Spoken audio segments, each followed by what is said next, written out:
Big breaking, വഖഫ് board നിർത്തലാക്കിയിരിക്കുന്നു. ചരിത്രത്തിൽ ആദ്യമായി ഒരു സംസ്ഥാനം വഖഫ് ബോർഡ് പിരിച്ചുവിട്ട് നിർത്തലാക്കിയിരിക്കുന്നു. ആന്ധ്രാപ്രദേശ് ഗവൺമെന്റാണ് വഖഫ് ബോർഡ് പിരിച്ചുവിട്ട് നിർത്തലാക്കിയിരിക്കുന്നത്.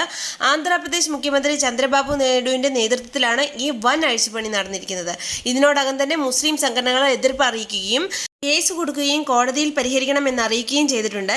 എന്നാൽ ആന്ധ്രാപ്രദേശ് മുഖ്യമന്ത്രി ഒരു സഡൻ സ്ട്രൈക്കാണ് കൊടുത്തിരിക്കുന്നത്. ഓൾറെഡി വഖഫ് നിർത്തലാക്കി.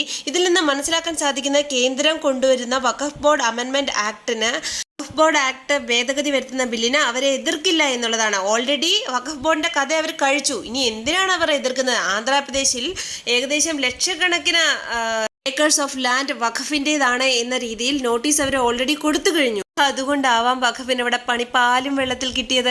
അവരുടെ നാട്ടിലെ വഖഫേ വേണ്ടാന്ന് അവർ വെച്ചതും അവരുടെ മുഖ്യമന്ത്രി അങ്ങനെ തീരുമാനിച്ചതും അതുകൊണ്ടാവാം. വഖഫ് ബോർഡ് നിർത്തലാക്കിയതിന് ആന്ധ്രാപ്രദേശ് മുഖ്യമന്ത്രിക്കും ആ സംസ്ഥാനത്തിനും അഭിനന്ദനങ്ങൾ.